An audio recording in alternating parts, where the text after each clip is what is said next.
మొత్తం రాష్ట్రంలో ఎక్కడెక్కడో వంటలు పెట్టి అక్కడి నుంచి హెలికాప్టర్ల భోజనాలు తెప్పించి ఫ్రీగా ఎక్కడికక్కడ ఇచ్చాం. అంటే వార్ ఫుట్టింగ్లో మీరు ఒక్కసారి చూస్తే ఆ రోజు నేను ఒక కాన్ఫిడెన్స్ క్రియేట్ చేశాను. ప్రధానమంత్రి గారు ఒక మాట అన్నారు, నా జీవితంలో ఎప్పుడూ మర్చిపోలేను. ఆయన ఒక మాట అన్నారు, మనం వచ్చినప్పుడు మీరు చూశారా అని కారులో ఇద్దరం వస్తామంటే ప్రజలు చేతులు ఊపుతున్నారు. వాళ్ళ ముఖంలో విషాదం ఉన్నా మమ్మల్ని ఆనందంగా స్వాగతం పలుకుతున్నారు, మాకు న్యాయం జరుగుతుందని. అది చూసిన తర్వాత ఏ ప్రభుత్వమైనా సరే ఇనిషియల్గా ప్రభుత్వం పైన వ్యతిరేకత ఉంటుంది. అలాంటి వ్యతిరేకత కూడా లేకుండా వీళ్ళు మనల్ని వెల్కమ్ చేస్తున్నారంటే, స్వాగతం పలుకుతున్నారంటే it is a new experience for me. నేను చీఫ్ మినిస్టర్ కూడా పనిచేశాను అని చెప్పి ఆయన అన్నప్పుడు నాకు అనిపించింది, విశాఖపట్నంలో ఉండే ప్రజానీకం ఏ విధంగా గుర్తుపెట్టుకున్నారు, ఎంత నమ్మకం ఉందని. ఆ రోజు నేను దీపావళి ఒకే పిలిపిచ్చాను. దీపావళి రోజున మీరు కానీ క్రాకర్స్ కాలిస్తే ఫైర్ యాక్సిడెంట్లు అవుతాయి. ఎక్కడ చూసినా చెట్లన్నీ ఎండిపోయి ఉన్నాయి, ఆకులు ఉన్నాయి, చెట్లు ఉన్నాయి, ఫైర్ యాక్సిడెంట్లు అవుతాయి, చేయొద్దంటే ఒక్క క్రాకర్ కాల్చలా. దీపావళి జరుపుకున్నారు, ఎక్కడ టపాకాయలు కాల్చలా. నిన్న నేను వచ్చి ఒక పిలిపిస్తే మిడ్నైట్ బయలుదేరి వచ్చారు. ముసలివాళ్ళే ఆసనాలు వేశారు. It is a very inspiring. అంటే వాళ్ళు ఆ నమ్మకం అనేది, ప్రధానమంత్రి గారు ఒక మంచి ప్రోడక్ట్ ఇచ్చారు, ఆయన ప్రమోట్ చేశాడు, దాన్ని లాస్ట్ మైల్ తీసుకుపోవడానికి మేము చేసిన పని చాలా మంచి ఫలితాలు ఇచ్చింది. Wonderful experience. ఆ రోజు చేయొద్దంటే నిలిపేశారు, ఈరోజు రమ్మంటే వచ్చారు.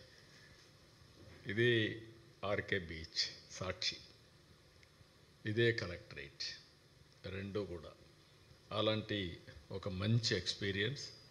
ఈరోజు ఇది చూసిన తర్వాత వినూత్నంగా కూడా చేశాం. మీరు చూస్తే 26 జిల్లాల్లో 26 థీమ్ బేస్డ్ యోగా కార్యక్రమాలు చేశాం. 100 టూరిజం స్పాట్స్లో చేయాలంటే 101 చేశారు.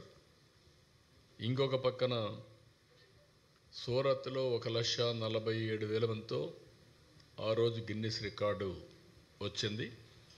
ఈరోజు మనం 3 లక్షలు ప్లస్తో గిన్నిస్ రికార్డు వస్తుంది, క్రియేట్ చేశాం. నెక్స్ట్ ఎవరైనా చేయాలంటే 3 లక్షలు బ్రేక్ చేస్తే వస్తుంది. ఇన్ ద నియర్ ఫ్యూచర్ చేస్తారో చూడాలి. ఈ కాంపిటేటివ్ స్పిరిట్తో ముందుకు తీసుకుపోవాల్సిన అవసరం ఉంది.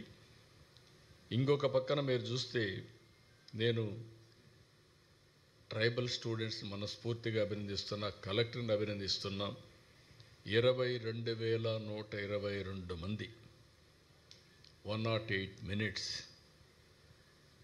సూర్య నమస్కారాలు సామూహికంగా చేసి గిన్నిస్ రికార్డ్స్ సాధించారు. ఈరోజు రాష్ట్రంలో 1,33,000 దగ్గర 1,30,000 పైన లొకేషన్స్లో చేశారు. అక్కడ కూడా రికార్డ్స్ అన్నీ మీరు చూస్తే మోర్ దెన్ 2 crores పార్టిసిపేట్ చేశారు.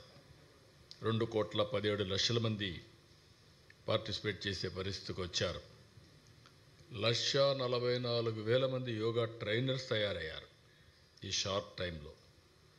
సర్టిఫికెట్స్ కూడా నేను చెప్పాను. 1,80,00,000 మంది 1 డే కానీ 3 days కానీ పార్టిసిపేట్ చేసి సర్టిఫికెట్స్ ఇచ్చాం.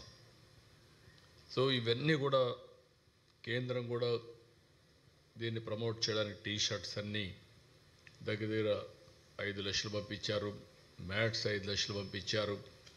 ఇవన్నీ కూడా పర్ఫెక్ట్గా ఉపయోగించాం. డేటా అంతా మీకు ఇస్తాను. ఈరోజు ఆ డేటాను బట్టి మీరు కూడా ఆర్టికల్స్ రాయొచ్చు. మిమ్మల్ని కూడా మనస్ఫూర్తిగా అభినందిస్తున్నా. ఫస్ట్ టైం ఒక మంచి కార్యక్రమానికి మీరందరూ కూడా 30 రోజులు ప్రమోట్ చేశారు. పేపర్లో, టీవీల్లో, సోషల్ మీడియాలో ఎక్కడికక్కడ మీరు కూడా వాలంటరీగా సపోర్ట్ చేశారు. కానీ మీరు కూడా బెనిఫిషరీస్. జాగ్రత్తగా చేసుకుంటే, యోగా చేసుకుంటే మీకు కూడా స్ట్రెస్ తగ్గుతుంది. ఎందుకంటే ఈ స్ట్రెస్ ఫ్రీ లైఫ్ అవసరం. అలాంటిది మీరు కూడా దీన్ని అవలంబించాల్సిందిగా కోరుకుంటూ, మేము కూడా దీన్ని ఒక మంచి కాఫీ టేబుల్ బుక్ తీసుకొచ్చి ఇన్స్పిరేషన్ కింద ఎట్లా తీసుకుపోవాలనో లాజికల్గా తీసుకెళ్తాం. అదే సమయంలో ఒక వీడియో కూడా తీసుకొని దీన్ని ఏ విధంగా ప్రమోట్ చేయాలనో ప్రమోట్ చేస్తాం. ఇంటర్నేషనల్గా, నేషనల్గా, లోకల్గా చేస్తాం. ఇంకొక పక్క విశాఖపట్నం డిక్లరేషన్ తీసుకొస్తాం. 11th international yoga day Visakhapatnam declaration. ఆ డిక్లరేషన్లో మనం ఏమి చేయగలుగుతాం? యోగా అధ్యయన పరిషత్ ఉంది. ఒకప్పుడు ఎన్టీ రామారావు గారు ముఖ్యమంత్రిగా ఉన్నప్పుడే 87లో మనం ఒక చట్టాన్ని తీసుకొచ్చాం. ఒక యోగా అధ్యయన పరిషత్ని క్రియేట్ చేశాం. ఇక్కడ అది కూడా బైఫర్కేషన్ చేయలేకపోయాం. ఇమ్మీడియట్గా ఒక యోగా అధ్యయన పరిషత్ తీసుకొస్తాం. అవసరమైతే ఏమేమి వస్తున్నాయో అందరితో మాట్లాడిన తర్వాత మీకు అనౌన్స్ చేస్తాం. దాని ప్రకారం ఏ విధంగా లాజికల్గా తీసుకెళ్ళాలి. ఇది ఒక గేమ్ చేంజర్. ప్రివెంటివ్ హెల్త్కి ఎంతో ఉపయోగపడుతుంది.